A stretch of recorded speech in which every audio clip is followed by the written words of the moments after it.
ویر بہادر سنگھ نے آج کہا کہ دھرمشالہ میں پاکستانی ٹیم کو سخت سیکیورٹی مہیا کریں گے، اگر مظاہرے سابق فوجیوں نے کیے تو پھر ہم بہرحال کچھ نہیں کر سکیں گے۔ آئی سی سی کے چیف ایگزیکٹو ڈیوڈ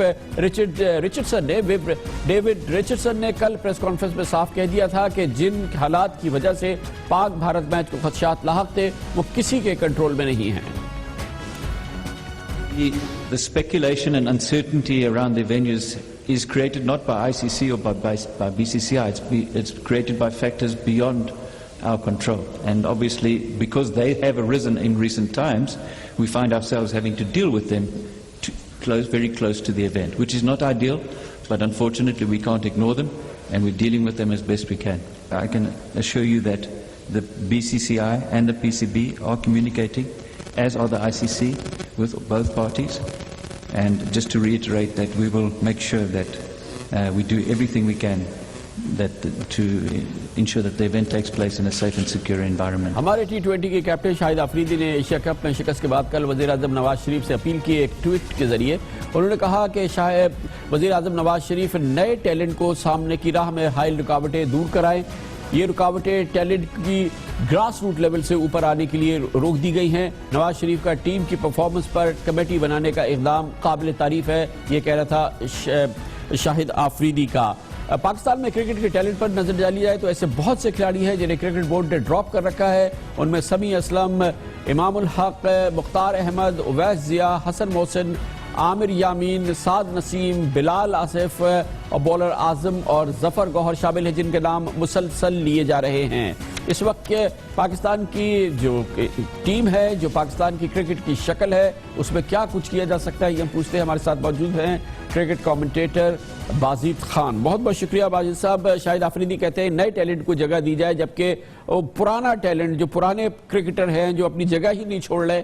جس میں خود شاہد آفریدی بھی شامل ہے، تو نیا ٹیلنٹ آئے گا کہاں سے، جس کے لیے وہ خود وزیر اعظم سے کہہ رہے ہیں کہ نئے ٹیلنٹ کی جگہ دی جائے؟ پرابلم یہ ہے کہ ابھی ہم نے احمد شہزاد کا بھی دیکھا کہ وہ واپس آئے ہیں ٹیم میں، ان کی پچھلے 10 T20 انٹرنیشنل میں 16 کی ایوریج ہے، لیکن مسئلہ یہ ہے کہ کوئی ریپلیسمنٹ مل نہیں رہی۔ پرابلم صرف نئے ٹیلنٹ کی نہیں ہے، پرابلم نئے ٹیلنٹ کے گروم کرنے کا، اس سٹیج پہ آنے کا، انٹرنیشنل کرکٹ تک پہنچنے کا ہے، اس پہ ہم فوکس نہیں کر رہے۔ ہماری فرسٹ کلاس کرکٹ جو کہ سٹیپنگ سٹون ہونی چاہیے، جو بیس ہونی چاہیے آپ کے انٹرنیشنل کرکٹ میں، اس پہ ہم فوکس بالکل نہیں کرتے۔ یہ نہ صرف پی سی بی، ہمارا میڈیا، یہ سارے فوکس نہیں کرتے۔ اگر آپ فرسٹ کلاس کرکٹ فالو بھی کرنا چاہتے ہیں تو ہماری میڈیا میں اتنی رپورٹنگ ہی نہیں ہے۔ ایک میچ کے صرف سکور کارڈ آ سکتا ہے، اس پہ کوئی تبصرہ یا اس پہ کوئی ایکسپلینیشن یا اس میچ کی رپورٹ نہیں ہے۔ تو یہ سب سے بڑا ایشو یہیں پہ ہے جس کو ہم بار بار اس کو اوور لک کر رہے ہیں۔ اور اب رپورٹ شاہد آفریدی نے بھی کہا کہ گراس روٹ پہ جانا چاہیے۔ گراس روٹ سے پہلے فرسٹ کلاس کرکٹ جب تک ٹھیک نہیں ہوگی، جب تک اس کا سٹینڈرڈ، اس کے پچز، اس کے امپائرز، اس کے بالز ٹھیک نہیں ہوں گے تو آپ یہ ایکسپیکٹ نہ کریں کہ آپ کے انٹرنیشنل ٹیم میں اتنے اچھے پلیئر آئیں گے۔ اور ہمیں پرابلم یہ ہو رہی ہے کہ 1998-99 میں یونس خان کا ڈیبیو تھا، وہ ہمارے بیسٹ پلیئر رہے ہیں۔ اس کے بعد سے ایک مصباح الحق ہی ہیں جو کہ ٹاپ بیٹسمنوں میں ان کا شمار ہوتا ہے۔ اس کے علاوہ پچھلے 16-17 سالوں میں آپ کوئی ایک ٹاپ کلاس بیٹسمن نہیں پروڈیوس کرتے۔ اس پہ فوکس کرنے کا بہت بڑا بہت شکریہ بازید خان ہمارے ساتھ تھے۔ وقت ہے بریک کا، اس دوران آپ نیوز ہیڈ لائن بھی دیکھیں گے، اس کے بعد ہماری آج کی ٹاپ سٹوریز۔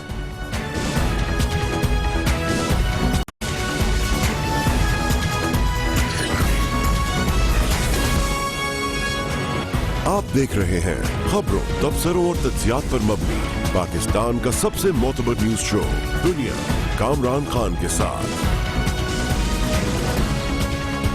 سندھ حکومت اور صوبائی حکومت سندھ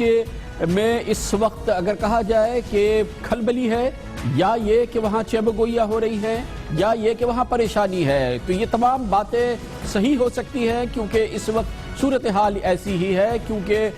پچھلے 2 دنوں میں جو بہت اہم ڈیولپمنٹ ہوئی ہے اس کے تحت سندھ رینجرز نے سپریم کورٹ آف پاکستان میں ایک رپورٹ درج کرائی ہے جس میں سندھ حکومت کی کارکردگی کے حوالے سے شدید تحفظات کا اظہار کیا گیا ہے، شکایات کی گئی ہے، اور سپریم کورٹ آف پاکستان کے ایک معزز جج نے اس رپورٹ کو سندھ حکومت کی چارج شیٹ قرار دیا ہے۔ یہ صرف چارج شیٹ ہی نہیں بلکہ بہت اہم حقائق ہیں جو اس رپورٹ میں سامنے لائے گئے ہیں اور اب وہ سپریم کورٹ آف پاکستان کے سامنے ہیں۔ سپریم کورٹ آف پاکستان اس وقت کراچی بدامنی کیس کی سماعت کر رہی ہے، جس کے لیے سپریم کورٹ آف پاکستان کے 5 معزز جج پر مشتمل ایک بینچ بنائی گئی ہے، جس کی سربراہی خود چیف جسٹس آف پاکستان جناب جسٹس انور ظہیر جمالی کر رہے ہیں۔ آج دوسرا دن تھا اس کارروائی کا، جس کا آغاز کل ہوا تھا۔ چیف جسٹس جناب انور ظہیر جمالی نے آج بھی انسپیکٹر جنرل سندھ غلام حیدر جمالی کی کراچی میں امن و امان سے متعلق رپورٹ کو غیر تسلی بخش قرار دے کے مسترد کیا۔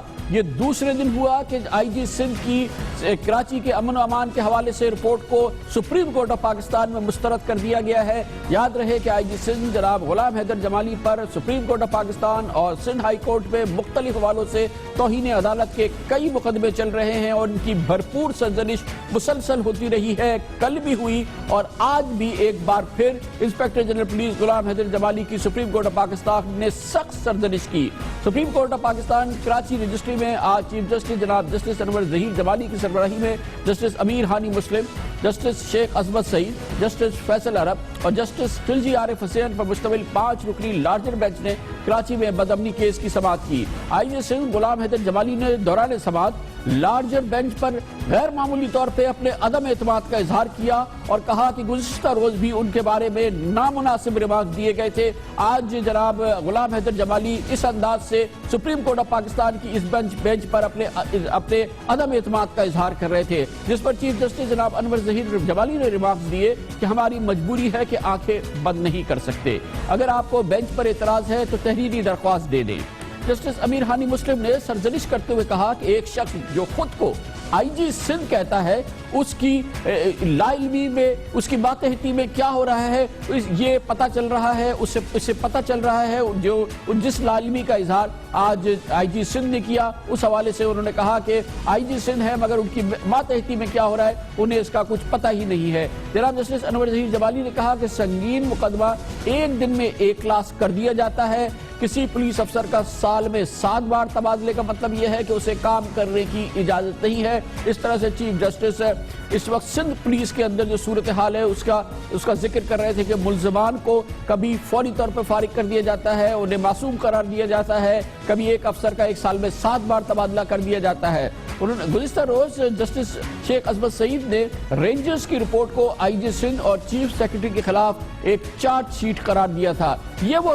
رپورٹ ہے جو انتہائی اہم ہے، جو کھلبلی کا باعث بن رہی ہے اس وقت حکومت سندھ میں، کیونکہ اس میں سنگین تحفظات کا اظہار ہے، اس میں شکایات ہے اور اسی لیے اسے ایک چارج شیٹ کہی گئی ہے۔ رینجرز کی جانب سے چارج شیٹ آنا حکومت سندھ کے خلاف اور سپریم کورٹ آف پاکستان میں اس کی ایک بہت اہمیت ہے اور اسی وجہ سے آج سندھ حکومت میں ایک کھلبلی کا عالم ہے۔ سپریم کورٹ میں رینجرز کی جانب سے کل جمع کرائی گئی رپورٹ میں کہا گیا تھا کہ سندھ پولیس میں میرٹ پر نہ بھرتیاں کی جاتی ہے، نہ علیحدہ تھانے بنائے جائے، ایف آئی آر درج کرنے کا اختیار دیا جائے۔ رینجرز اپنے تھانے بنائے، ایف آئی آر درج کرنے کا اختیار دیا جائے، ظاہر ہے کہ غیر معمولی اختیار ہے، غیر معمولی مطالبہ ہے، لیکن رینجرز نے سپریم کورٹ آف پاکستان کے ذریعے یہ مطالبہ کیا ہے۔ رینجرز کو ملزمان سے تفتیش اور عدالتوں میں چالان پیش کرنے کا بھی مجاز بنایا جائے۔ پولیس دباؤ کا شکار رہتی ہے، اس کی تفتیش اور تحقیقات میں جھول ہوتے ہیں، یہ رینجرز نے سپریم کورٹ آف پاکستان کو مطلع کیا۔ ایک سال میں پولیس کے حوالے کیے گئے 1100 ملزمان ناقص تفتیش کی بنا پر رہا ہو چکے ہیں۔ رینجرز نے 1100 ملزمان گرفتار کر کے پولیس کے حوالے کیے، جن میں سے یہ 1100 افراد وہ ہیں جو کہ بغیر کمزور تفتیش کی وجہ سے عدالتوں نے رہا کر دیے۔ سندھ حکومت کے اقدامات رینجرز کی کارروائیاں محدود کرنے کے مترادف ہیں، یہ شکایت کی آج رینجرز نے اس خصوصی رپورٹ پہ جو کہ سپریم کورٹ آف پاکستان میں کل جمع کرائی گئی تھی۔ سہولت کار پکڑنے نہیں جائیں گے تو دہشت گردی کے خلاف ایکشن کیسے مؤثر ہوگا، اس رپورٹ پر سوال کیا گیا۔ سندھ میں رینجرز کو خصوصی اختیارات 3-4 ماہ کے بجائے سالانہ بنیاد پر دیے جائے۔ یہ کیوں ہر بار 3-4 ماہ کے لیے اختیارات دیے جاتے ہیں؟ اس لیے آج سپریم کورٹ آف پاکستان میں اس بات کی گونج سنائی دی کہ یہ سالانہ بنیاد پر دیے جائیں۔ 5 سال میں 2 ڈی جی رینجرز آئے ہیں، جبکہ صرف پچھلے 4 سال میں سندھ کے 4 بار سیکرٹری داخلہ تبدیل ہو چکے ہیں۔ سیکرٹری داخلہ انتہائی اہم عہدہ ہوتا ہے، 1 سال میں حکومت سندھ نے 4 سیکرٹری داخلہ تبدیل کیے ہیں۔ پولیس اور محکمہ داخلہ میں مدت ملازمت کو غیر یقینی ختم کرنے کے لیے رینجرز نے کہا کہ جب تک یہ غیر یقینی ختم نہیں کی جائے گی شہر میں امن قائم نہیں ہو سکتا، مدت ملازمت متعین کی جائے۔ یہ بھی بتایا گیا کہ پچھلے سال 9 دسمبر کو مستقل پروسیکیوٹرز کے لیے درخواست دی گئی تھی، اب تک اس پر عمل درآمد بھی نہیں ہوا ہے اور صورتحال بہتر ہوئی یہ نہیں کہا جا سکتا کہ امن و امان طویل عرصے تک برقرار رہ سکتا ہے۔ یہ ہے رینجرز کی اس رپورٹ کو جسے چارج شیٹ کہا گیا ہے حکومت سندھ کے خلاف، جو سپریم کورٹ آف پاکستان میں جاری کی گئی ہے۔ آج چیف سیکرٹری سندھ صدیق میمن نے لارجر بینچ میں ایک تحریری جواب جمع کرایا جس میں کہا گیا کہ رینجرز کو پولیس کی طرح کے تمام اختیارات دینے میں قانونی پیچیدگیاں ہے، ہم وفاقی حکومت کے ساتھ مل کر اس سلسلے میں قانون سازی کریں گے یا جو کچھ کرنا ہوگا وہ کریں گے، لیکن بہرحال ابھی فی الحال یہ بہت بڑا ڈیولپمنٹ ہے۔ رینجرز نے جو اختیارات مانگے ہیں، جو اس نے شکایات کی ہے، جو اس نے چارج شیٹ ہے حکومت سندھ کے خلاف، یقینی طور پہ یہ ایک بہت بڑا واقعہ ہے اور اب اس کی سماعت جمعرات کو ہوگی جب اس حوالے سے دیکھا جائے گا کہ سپریم کورٹ آف پاکستان مزید کیا ہدایت دیتی ہے۔ حکومت سندھ اس پوری صورتحال کو کیا دیکھ رہی ہے، کس انداز سے دیکھ رہی ہے، یہ ہم پوچھتے ہیں حکومت سندھ کے مشیر اطلاعات، وزیر اعلیٰ سندھ کے مشیر اطلاعات جناب مولا بخش چانڈیو ہمارے ساتھ موجود ہے۔ بہت بہت شکریہ مولا بخش صاحب۔ غیر معمولی واقعہ ہے، رینجرز نے جو رپورٹ موجودہ حالات کے حوالے سے سپریم کورٹ میں داخل کرائی ہے اسے خود سپریم کورٹ کے ایک معزز جج نے حکومت سندھ کے خلاف ایک چارج شیٹ قرار دیا ہے۔ اس کے علاوہ جو حکومت سندھ کے سب سے اہم پولیس افسر ہے آئی جی سندھ، ان کی 2 روز سے مسلسل سپریم کورٹ میں سخت سرزنش ہو رہی ہے، رینجرز چارج شیٹ کر رہی ہے۔ کیا کہیں گے آپ اس پوری صورتحال کے حوالے سے؟ اور اس دوران سپریم کورٹ آف پاکستان کے جو بینچ ہے، معزز بینچ ہے، اس کے بہت ہی سخت ریمارکس بھی سامنے ہیں۔ میں آپ کی مہربانی خان صاحب، اب کیونکہ معاملہ سپریم کورٹ کا ہے اور کورٹ میں چل رہا ہے، ابھی تک کوئی ان کا ڈیسیژن نہیں ہوا ہے، میرے لیے بہت مشکل ہے کہ میں اس مسئلے پر اپنے خیالات کو پوری طور پہ کوئی آگاہ کر سکوں آپ سے، کیونکہ وہ تبصرے میں آ جائیں گے اور وہ مناسب نہیں۔ میں بھی قانون کا احترام کرنے والا کارکن ہوں اور شہری ہوں، میں بھی انتظار میں ہوں جب ان کا فیصلہ آ جائے گا، تو میں اس بات کا ضرور قائل ہوں۔ جب وہ کہتے ہیں کہ فیصلے بھی تبصرہ نہ کرو تو میں کہتا ہوں نہیں، فیصلہ ہو گیا ہے، اب وہ لوگوں کی ملکیت ہے، عوام کی ملکیت ہے، عوام اس پہ تبصرہ کر سکتے ہیں، لیکن ابھی فی الحال وہاں کچھ چل رہا ہے، اس پہ میں بات نہیں کر سکتا۔ بہت ساری باتوں پہ تحفظات ہو سکتا ہے رپورٹ پر، سپریم کورٹ کی رائے سے یا ان کے جو ہوتے ریمارکس اس پہ نہیں میں بات کر سکتا، رپورٹس پہ بات آ سکتی ہے۔ ہم بیٹھے ہیں اجلاسوں میں، اس قسم کی شدید قسم کی کوئی کہ ہماری رکاوٹیں ہیں، سندھ حکومت کوئی ہمارے لیے نہیں کر رہی یا یہ قسم کے اختیارات چاہیے، یہ میں نے پہلے نہیں سنا ایپیکس کمیٹی میں یا جہاں ان کے اجلاس ہوتے ہیں وہاں ایسی بات نہیں ہوئی ہے، پہلی بار اس قسم کی بات ہوئی ہے۔ تو رینجر کو حق پہنچتا ہے کہ وہ اپنے لیے بات کرے یا جو اس کے ذہن میں وہ بات لائے، لیکن سیاسی کارکن کی حیثیت میں، ایک جمہوری کارکن کی حیثیت میں، ایک سویلین حکومت کے نمائندے کی حیثیت میں تو اس کا حامی نہیں ہو سکتا کہ تھانے ان کے اپنے الگ کھل جائیں، یہ تھانے سب بیکار ہے،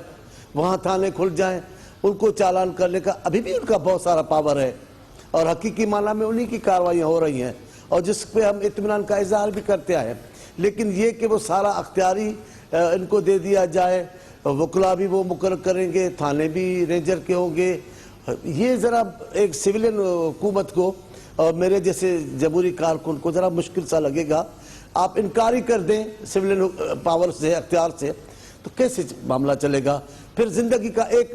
شعبہ نہیں ہے جس میں یہ امن امان کا مسئلہ ہے، دوسرے شعبے میں دوسرے مسائل ہیں، جیسے یہ کیس بھی چیف جسٹس صاحب کا پرانے کا شروع کیا ہوا ہے۔ دیکھیں انہوں نے جیسے چینی کے قیمتیں بھی مقرر کر رہے تھے، آٹے کی بھی قیمتیں مقرر کر رہے تھے، آپ کو یاد ہوگا چودھری صاحب کر رہے تھے، جس قسم کے اصلاحات چاہیے تھے لوگوں کو سستا فوری انصاف فراہم کرنے کے لیے، ان کے لیے تو کوئی اصلاحات نہیں ہوئے، لیکن ایک سیاسی حکومت کو پابند کر کے بار بار کٹڑے میں لانا وہ آسان ہو گیا تھا۔ چلے اچھی بات ہے کہ لوگوں کے مسائل پر کل بھی چیف جسٹس صاحب نے بہت اچھی بات کی ہے، لوگوں میں اس کو پسند کیا گیا کہ چلے یہ اچھی بات ہے، لیکن آپ یہ کہہ دیں کہ ایسا کوئی خدا نہ کرے، اب وہ تو اختیار ہے سپریم کورٹ کا، جو فیصلہ دے اس پہ کسی کی رکاوٹ نہیں ہے، لیکن یہ کہیں کہ سویلین حکومت کو پاور ہی نہیں ہوگا، تھانے وہ الگ کھولیں گے، پھر کیسے چلے گا؟ زندگی کے بہت سارے شعبے کیسے معاملہ چلے گا؟ لیکن چاندی صاحب وہ اس لیے کہہ رہے ہیں کہ پولیس کا نظام اتنا کمزور ہے، اس کی تفتیش کا نظام اتنا کمزور ہے کہ 1100 لوگ، انتہائی مشکوک لوگ جو رینجرز نے گرفتار کیے پولیس کو تفتیش کے لیے دیے، تقریباً 1100 لوگ ایسے ہیں جو کہ عدالتوں نے چھوڑ دیے، اور وہ کہتے ہیں کہ اس کی ذمہ داری پولیس کے کمزور تفتیشی نظام پر ہے۔ میرا خیال ہے پہلے ایسا مرحلہ آیا ہے کہ کئی موقعوں پہ دہشت گرد اتنے طاقتور رہے ہیں اور دہشت گردی کی آرگنائزیشن اتنی پاورفل رہی اور ان کا ایک آپس میں سسٹم ایسا رہا کہ کئی موقعوں پہ بہت سارے جج صاحبان نے کیس چلانے سے انکار کیا ہے۔ آپ دیکھیں اس کو کیا کہیں گے جج صاحب کے کہ میں کیس نہیں چلاؤں گا، آپ کئی انکار کیے جج صاحبان نے، تو یہ تو نہیں پھر پوری عدلیہ پہ سوال اٹھ جائے گا، ایسا نہیں ہے۔ پھر ان کو آسانیاں پیدا کرنے کے لیے جیلوں میں کیس چلائے گئے، پھر ایک اور سسٹم بنایا گیا جس کے لیے میں بہت شکر گزار ہوں کور کمانڈر صاحب کا، وہ ہر اجلاس میں جب بھی کوئی ایسی رعایت دینے کی بات، نرمی کرنے کی بات، آسانیاں دینے کی بات آیا اور کہ کسی طریقے سے یہ معاملہ آگے چلے، دہشت گردی کے خلاف آپریشن مضبوط ہو، تو وہ ہمیشہ ہر وقت تیار ہوتے ہیں مدد کے۔ پھر انہوں نے کہا کہ ابھی ہم دینے کو تیار ہیں، اپنے بیرکس دیں گے، اپنی آفیس دیں گے، کورٹیں ہم مہیا کریں گے، جو محفوظ کورٹیں ہوں گی، کیسز چلیں گے۔ یہ تو انتظامات ہو سکتے ہیں، اب بھی ہو سکتے ہیں، کیوں نہیں کیے جا سکتے ایسے انتظام؟ آپ کہیں پراسیکیوشن پر اعتراض رہا ہے رینجر کو بھی، اداروں کو بھی، تو وہ ان کا نوٹس لیا گیا کہ جناب پہلے جو پراسیکیوٹر تھے ان کی اہلیت پر سوال تھا، چلے نئے اٹھائیں گے۔ جتنی تعداد میں ایپیکس میں اجلاس ہوا اتنی تعداد کا آغاز ہو گیا کہ ان کی اپائنٹمنٹس ہوگی۔ ظاہر ہے اب ان کے کہنے پہ اداروں کے دیکھنے تو ادارے دیکھیں گے، اداروں کی نظرداری میں ہوگا، لیکن کرے گی تو سندھ گورنمنٹ نہ، کرے گی تو سویلین گورنمنٹ نہ، یہ طریقہ کار بہتر ہے۔ اس پہ بھی کیا جا سکتا ہے اگر کوئی مشورے دیں اس نظام کو بہتر کرنے کے لیے کہ ان کو پراسیکیوشن کو مضبوط کریں، کیسز مضبوط کریں۔ نظام کی بات ہے نا چاندی صاحب، اسی رپورٹ میں جسے چارج شیٹ کہا جا رہا ہے اس میں یہ بھی الزام ہے کہ سندھ حکومت جو ہے وہ پولیس کے معاملات میں سیاسی مداخلت کرتی ہے، یہاں پہ بھرتیاں جو ہیں وہ کسی صورت میں میرٹ پہ نہیں ہوتی، شفاف بھرتیاں نہیں ہیں، یہاں کی پوسٹنگ جو ہیں وہ میرٹ پر نہیں ہوتی، جس کی وجہ سے پورا پولیس کا نظام جو ہے وہ بیٹھ رہا ہے۔ میرے خیال میں یہ بعض اوقات یہ سوال اٹھا کر صرف پیپلز پارٹی کے لیے کہا جاتا ہے، لیکن یہ خان صاحب درست نہیں ہے۔ یہ مختلف ادوار میں بھرتیاں ہوئی ہیں، مختلف حکومتوں نے بھرتیاں کی ہیں۔ میں نہیں کہتا کہ وہ سب صاف ستھرے ہوں گے، چلیں غلطیاں ہوئی ہوں گی، لیکن اس کا کھاتا پیپلز پارٹی کے نہیں کھولا جا سکتا اکیلے طور پر۔ ان کے پیپلز پارٹی نے بھی بھرتیاں کی ہیں، دوسرے دور بھی آئے ہیں۔ اب میں کیا بتاؤں گا کہ خاص دوروں میں ادوار ایسے بھی آئے ہیں کہ بالکل ایک ہی سائٹ پر بھرتیاں کی گئی ہے اور کسی سائٹ کو دیکھا ہی نہیں گیا ہے۔ انہوں نے اپنی کمیونٹی پولیس بنانے کی کوشش کی، اپنے ادارے بالکل خالص ان کے ذاتی ادارے بن کے رہ گئے۔ ہر دور میں ایسا ہوا ہے۔ لیکن ایک چیز جو نہیں ہوئی کسی دور میں چانڈی صاحب وہ یہ ہے کہ آپ کے دور میں سندھ پبلک سروس کمیشن کے چیئرمین نے استعفیٰ دے دیا، انہوں نے اپنی ٹرم شروع ہونے کے 1 سال بعد استعفیٰ دے دیا، انہوں نے کہا میں سہ نہیں سکتا، اتنا مجھ پہ پریشر ہے، اور خاص طور پہ وہ پولیس کی جو امپلائمنٹس ہو رہی تھی، جو اے ایس آئیز بھرتی کیے جا رہے تھے، سینئر پولیس آفیسرز کی بھرتیاں ہو رہی تھی، اس حوالے سے انہوں نے کہا کہ مجھ پر اتنا دباؤ ڈالا جا رہا ہے اپنی بھرتیوں کا، مرضی کی بھرتیوں کے حوالے سے، کہ سندھ پبلک سروس کمیشن کا چیئرمین استعفیٰ دے کے چلا گیا۔ یہ تو کسی زمانے میں نہیں ہوا۔ میں کسی بھی طور پہ رینجر کی بات نہیں کر رہا،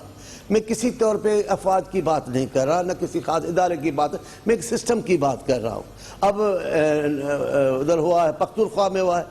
احتساب بل کے پیش کر رہے ہیں، احتساب کو قائم کرنے والا ہی جنرل صاحب ریزائن کر کے چلے گئے ہیں، تو کیا اس میں ساری پہ سوالیہ نشان آ گئی ہے؟ پھر اس کی حیثیت کو کیسے قبول کریں گے؟ تو ایسے ہو سکتا ہے، میں قبول کرتا ہوں۔ سویلین گورنمنٹ ہے، اس میں ایم پی ایز آئے ہیں، ایم ایل ایز آئے ہیں، منتخب، میں سیاسی باتیں کر رہا ہوں آپ سے، بڑی دل کھول کے بات کر رہا ہوں، تو ان کی مسئلتیں ہوتی ہیں، ان کی پریشر ہوتے ہیں وزیر اعلیٰ پر، سارے معاملات ہیں۔ پھر بھی کہتا ہوں جتنے بھی اگر کہیں خرابیاں ہیں تو ان کو سویلین اتھارٹی کے اندر اس کو قبول کرتے ہوئے اس کو بہتر کرنے کے لیے کیا جانا چاہیے، نہ کہ سول اتھارٹی کو مکمل ناکام قرار دے کر اسے دستبردار کیا جائے گا۔ مگر بالکل آپ صحیح کہہ رہے ہیں، سول یہ بہت ہی غیر معمولی اقدامات ہیں جو رینجرز مانگ رہی ہے، جو ریفر کیے گئے ہیں سپریم کورٹ آف پاکستان میں، مگر آپ نظام بھی تو دیکھیں نا، سندھ حکومت کا نظام دیکھیں، کتنا کرٹیکل عہدہ ہے ہوم سیکرٹری کا. 1 سال میں 4 ہوم سیکرٹری آپ نے بدل دیے، 4 ہوم سیکرٹری 1 سال کے اندر بدل دیے. ایسا تو کہیں ہو نہیں سکتا. چلے سندھ پبلک سروس کمیشن کا چیئرمین بھاگ گیا کہ بھائی میں اتنی سفارشیں اور یہ دباؤ نہیں سہ سکتا، مگر یہ کیا نظام ہے چانڈی صاحب؟ یہ یہاں پر جنگ ہو رہی ہے دہشت گردی کے خلاف، اتنا بڑا آپریشن ہو رہا ہے، ایک ہوم سیکرٹری جو ہے وہ آپ نہیں اپوائنٹ کر سکتے، 1 سال میں 4 بدل دیے. ٹھیک ہے، میں اس سے انکار، میں اس کو بھی کسی حد تک تو قبول کر رہا ہوں کہ سیاسی دباؤ بھی ہوتے ہیں ممبران کے اور پارٹیوں کے مفادات کے ماحول کے، یہ ہوتے ہیں، میں قبول کرتا ہوں.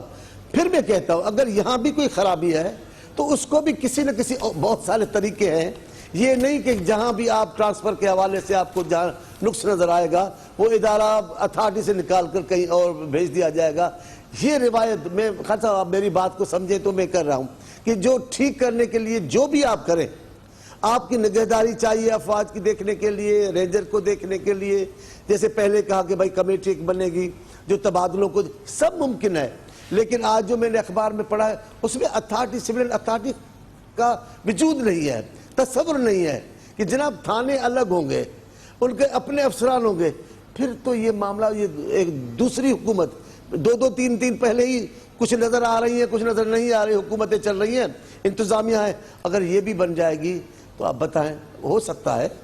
آپ کسی کو امن دے دیں کسی جگہ پر، کسی تھوڑے وقت کے لیے وہ بالکل آئیڈل صورتحال بن جائے، لیکن مستقل طور پر آپ کے نظام کے لیے یہ روایت اچھی نہیں ہوگی. بہت بہت شکریہ جناب مولا بخش چانڈیو، حکومت سندھ کی ترجمانی کر رہے تھے، کہہ رہے تھے کہ پہلے بھی سندھ میں 2 3 حکومتیں چل رہی ہیں، لیکن یہ سویلین اتھارٹی کو بالکل ختم کرنے والی بات ہے. وہ مطالبات، وہ شکایات جو رینجرز نے کی ہے اور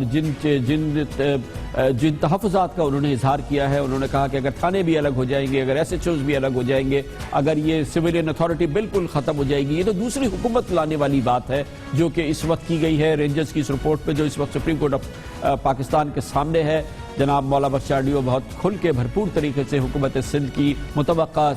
شدید تحفظات کا اس پہ اظہار کر رہے تھے. کمر سے بریک اور اس کے بعد ہم ذکر کرتے ہیں کہ پولیس کی تحقیق و تفتیش کیا، اگر شکار دہشت گرد ہو، حقیقی ملزم ہو تو کوئی بات نہیں، لیکن اگر معصوم کو دہشت گرد بنا دیا جائے، اگر معصوم کو بدترین دہشت گرد القاعدہ داعش کا رکن بنا دیا جائے، پڑھے لکھے شریف پاکستانیوں کو بنا دیا جائے اور پھر ان کو معصوم قرار دینا پڑے، تو اس کی سزا کون بھگتے گا؟ ان معصوموں کی آواز کون سنے گا؟ ایسے کیسز ہو رہے ہیں، مسلسل ہو رہے ہیں. سندھ حکومت میں کوئی پوچھنے والا نہیں ہے، سندھ پولیس سے کوئی جواب لینے والا نہیں ہے. ان کے بارے میں آپ کو بتائیں گے ایک چھوٹے سے وقفے کے بعد.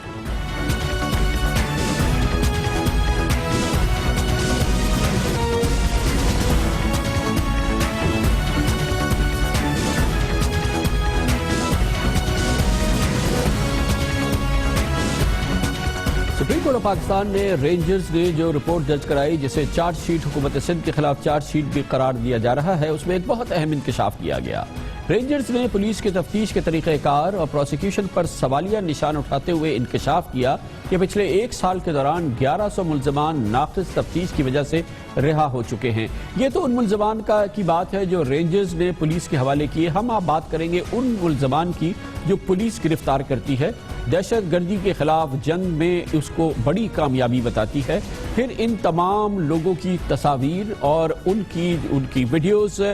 میڈیا پہ جاری کی جاتی ہے اور انہیں دہشت گردی کے بڑے بڑے سرغنہ کی حیثیت سے پیش کیا جاتا ہے. ان کا نام بدنام ہو جاتا ہے، بری طرح سے وہ رسوا ہو جاتے ہیں، ان کی شکلیں دہشت گردوں کی حیثیت سے شناخت ہو جاتی ہیں، اور پھر ہوتا یہ ہے کہ پتہ چلتا ہے کہ وہ تو معصوم نکلے. ایسے لوگ جن کو کہ میڈیا کے سامنے پیش کیا گیا، میڈیا اس جرم میں پولیس کے ساتھ شریک ہو گیا جس میں معصوم لوگوں کو دہشت گرد بتایا گیا، دہشت گردی کا سرغنہ بتایا گیا، اور پھر مختلف حوالوں سے وہ لوگ رہا ہو گئے بلکہ معصوم قرار پائے. لیکن نہ پولیس نے کوئی معذرت کی، نہ ہی میڈیا نے کوئی معذرت کی، اور کوئی ان شریف پاکستانیوں کی جو بے عزتی ہو چکی ہے، جو ان کا نام بدنام ہو چکا ہے، اس کا مداوع کرنے کوئی نہیں آ رہا. ریاست پاکستان کو تو خاموش رہنا ہوتا ہے. ریاست پاکستان خاموش ہے، نہ ہی وزیر اعظم اس سلسلے میں کچھ کر پا پا رہے ہیں، نہ ہی قانون نافذ کرنے والے اداروں کے بڑے کچھ کر پا رہے ہیں۔ ایسے ہی واقعہ ہو رہے ہیں، مسلسل ہوتے رہتے ہیں۔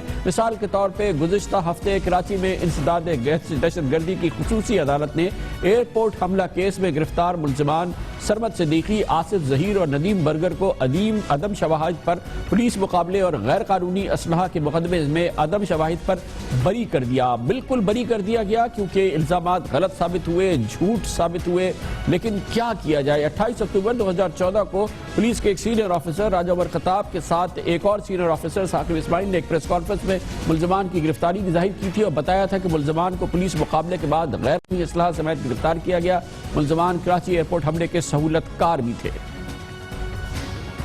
گرفتار ملزمان نے دہشت گردوں کو کراچی میں نہ صرف سہولیات میسر کی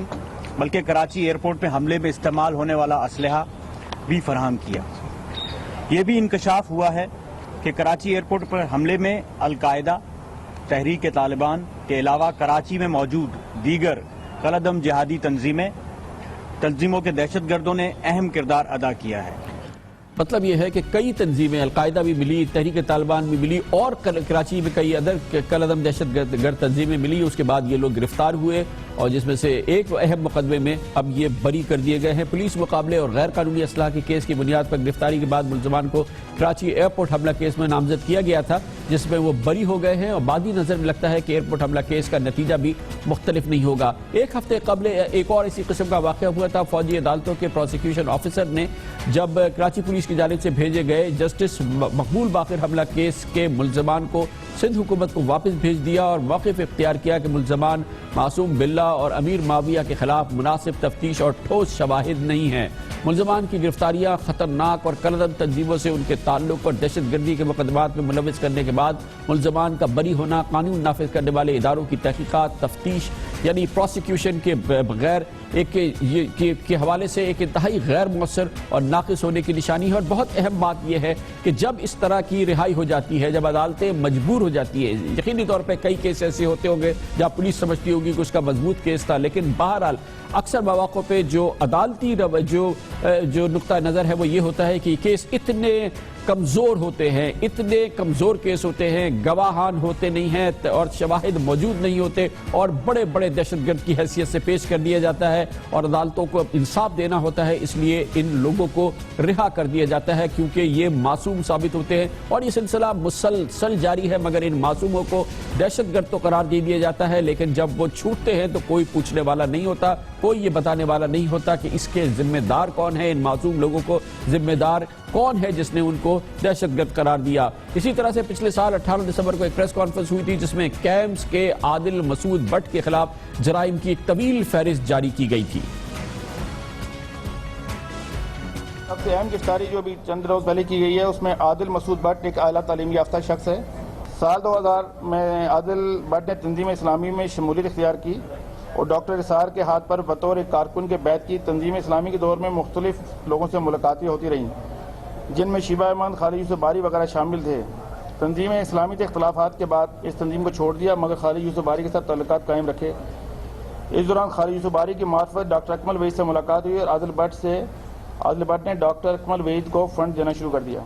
اور پھر عادل مسعود بٹ کو ایک بڑے دہشت گرد کی حیثیت سے میڈیا کے سامنے پیش کر دیا گیا۔ ان کی تصاویر مسلسل نشر ہوتی گئی۔ یہ کسی نے نہیں بتایا کہ ان کے خلاف کوئی جرم ثابت نہیں ہوا، کسی قسم کا کوئی جرم ثابت نہیں ہوا اور ان کو بالکل معصوم قرار دے کے رہا کر دیا گیا ہے، لیکن ان کے ساتھ ان کی یہ تصویر، ان کی یہ شہرت جو ہے وہ پیچھا کرے گی، ان کے خاندان کا پیچھا کرے گی، لیکن کوئی نہیں ہے جو کہ بتائے کہ یہ ظلم کا مداوع کیا ہوگا۔ اسی طرح سے پچھلے دنوں ایک اور واقعہ ہوا جس میں ایس ایس پی عثمان باجوہ نے پچھلے سال 27 نومبر کو کے الیکٹرک کے آفیسر اور کالعدم حزب تحریر کراچی کے امیر سہام قمر اور اہم کمانڈر اویس راحیل کے بارے میں بتایا، یعنی کہ یہ لوگ کوئی بہت بڑے دہشت گرد تھے۔ اس کے بارے میں پھر جو پریس کانفرنس کی گئی اور جو کہا گیا وہ ہم آپ کو بتاتے ہیں۔ سہام قمر ول محمد قمر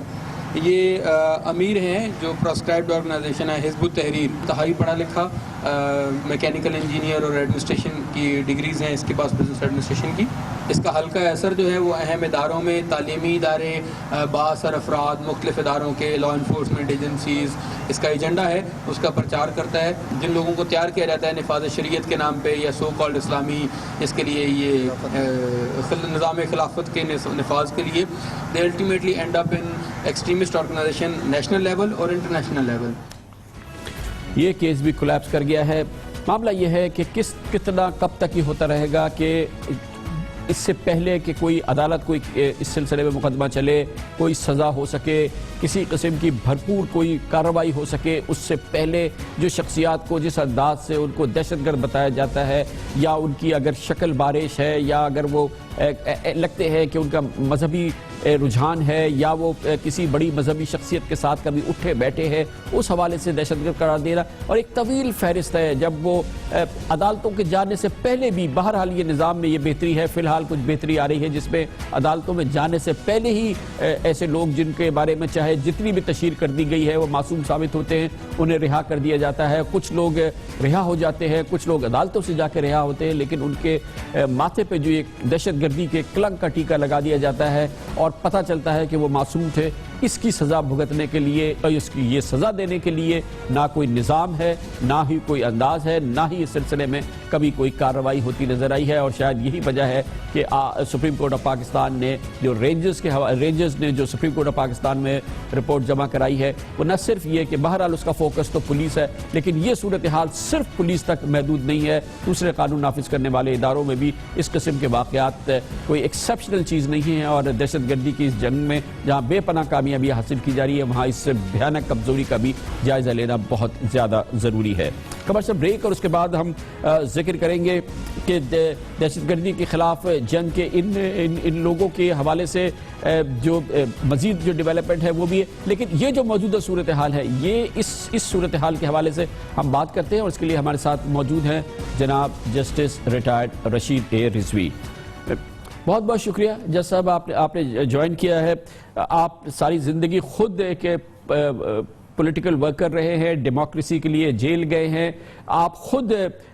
جیل گئے ہیں, صحبتیں صحیح ہیں آپ نے, اور ظاہر ہے ماشاءاللہ ہائی کورٹ کے جج رہے اور پھر Sindh high court bar association کے صدر بھی رہے. یہ جو پورا معاملہ جو میں نے آپ کے سامنے پیش کیا ہے, آپ تو روزانہ اس قسم کے کتنے کیسز دیکھتے ہوں گے کہ یہ لوگ صرف ہم دہشت گردی کے جو ملزمان ان کی اگر ہم بات کر رہے ہیں تو ان کو میڈیا میں پیش کیا جاتا ہے دہشت گردی کے سرغرہ کی حیثیت سے, ان کی تصویریں جاری ہوتی ہیں, ان کے خاندان کی زندگیاں برباد ہو جاتی ہیں. پھر پتہ چلتا ہے کہ یہ بھی ایک عام چیز ہو گئی کہ خود اب کیونکہ جے آئی ٹی وغیرہ بنتی ہے وہاں پتہ چل جاتا ہے کہ معصوم ہیں, پھر ان کو رہا کر دیا جاتا ہے یا پھر عدالتوں سے جا کے رہا ہو جاتے ہیں. یہ جو لوگ بیچارے مکروہ ہو جاتے ہیں جن کی زندگیاں اور جو ہمارے ادارے یا ہمارے جو یہ پولیس کا یہ سسٹم جو مکروہ کرتا ہے, اس کا مداوع ہے کوئی؟ کامران صاحب, آپ نے جو سوالات اٹھائے ہیں اب پیش رفت جو آپ نے پیش لفظ بیان کیے ہیں, اس کے 3 پہلو ہیں. پہلا مسئلہ یہی ہے آپ جو کہا کہ آپ نے کہ بڑا دہشت گرد بنا کے پیش کیا گیا انہیں اور بعد میں رہا کر دیا گیا. تو پولیس اس ملک میں اسی لیے نڈر اور بہادر ہو گئی ہے کہ ہمارے ہاں لا آف ٹاٹ جو ہے وہ بہت ویک ہے. غیر ممالک میں, یورپ میں, امریکہ میں, آسٹریلیا, کینیڈا میں پولیس کسی شہری پہ ہاتھ ڈالتے ہوئے 10 دفعے سوچتی ہے. انہیں معلوم ہے کہ میلیشیس پروسیکیوشن میں ان کو ہزاروں لاکھوں ڈالرز بطور ہرجانہ دینے پڑیں گے. یہ جو لوگ معصوم ہو کے قرار دے کے بری کیے گئے ہیں, ان کے پاس ایک ریمیڈی ہے کہ یہ ہرجانے کے دعوے کر سکتے ہیں اور اپنے لاکھوں کروڑوں روپے کلیم کر سکتے ہیں بطور مانیٹری کمپنسیشن ڈیمیجز. لیکن چونکہ ہمارے ہاں یہ رواج نہیں ہے اور لوگ کہتے ہیں کہ یار پولیس سے جان چھٹی, چلو چھوڑو اب جانے دو, تو اس وجہ سے ہمارے ہاں یہ لا انفورسمنٹ ایجنسیز بہت دلیر اور نڈر ہو جاتی کہ انہیں معلوم ہے کہ کوئی جا کے بعد میں ان کے خلاف ہر جانے کا دعویٰ نہیں کرے گا. آپ نے دوسری بات کہی کہ یہ کیسے چھوٹ جاتے ہیں اور کچھ عدالتوں سے چھوٹ جاتے ہیں. تو وہ لوگ جو بے گناہ ہوتے ہیں یقیناً ان کے خلاف ایویڈنس نہیں آتی, انہیں تو چھوڑ دیا جاتا ہے. لیکن ایک کیٹیگری اور ایسی ہے جس میں وٹنسز آتے نہیں ہیں کورٹ میں. ہو سکتا ہے بہت سے کیسز میں پولیس کی انویسٹیگیشن بہت صحیح ہوتی ہو، لیکن چونکہ یہاں پر کوئی وٹنس پروٹیکشن پلان نہیں ہے ہمارے ممالک میں، تو اتنے لوگ خوف زدہ ہیں کہ سامنے گواہ دینے آتے نہیں ہیں. یہ کئی سالوں سے حکومتی سطح پہ ڈسکس ہو رہا ہے کہ جی وٹنسز کے نام نہ بتائے جائیں، کیمرہ پروسیڈنگز ہو تاکہ لوگ آئیں، لیکن کوئی کسی چیز پر عمل نہیں ہوا ہے، اور اس وجہ سے لوگ خوف زدہ ہو کے بیانات نہیں دیتے ہیں، لوگ بری ہو جاتے ہیں. تو بری ہونے کی دو وجہ، ایک تو وجہ ہے کہ لوگ بے گناہ، پولیس اپنی کارکردگی بڑھانے کے لیے نام نمود کے لیے بے گناہ لوگوں کو چالان کر دیتی ہے، اور دوسری وجہ یہ ہے کہ اگر وہ جینوین بھی چالان کرتی ہے، انویسٹیگیشن بھی پوری صحیح ہوتی ہے، وٹنسز کے نہ آنے سے لوگ جو ہیں بری ہو جاتے ہیں. جب تک اس ملک میں وٹنس پروٹیکشن پلان نہیں امپوز کیا جائے گا، امپلیمنٹ کیا جائے گا، لوگ اسی طریقے سے بری ہوتے رہیں گے اور پولیس کی جو دیدہ دلیری ہے وہ چلتی رہے گی. بہت بہت شکریہ جناب جسٹس ریٹائرڈ رشید رضوی ہمارے ساتھ تھے. کمرشل بریک، اس کے بعد ہم ذکر کریں گے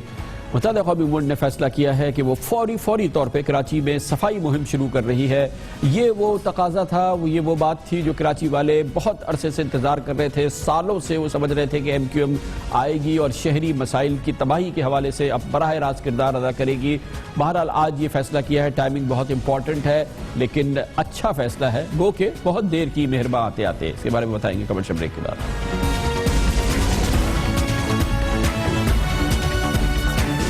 First.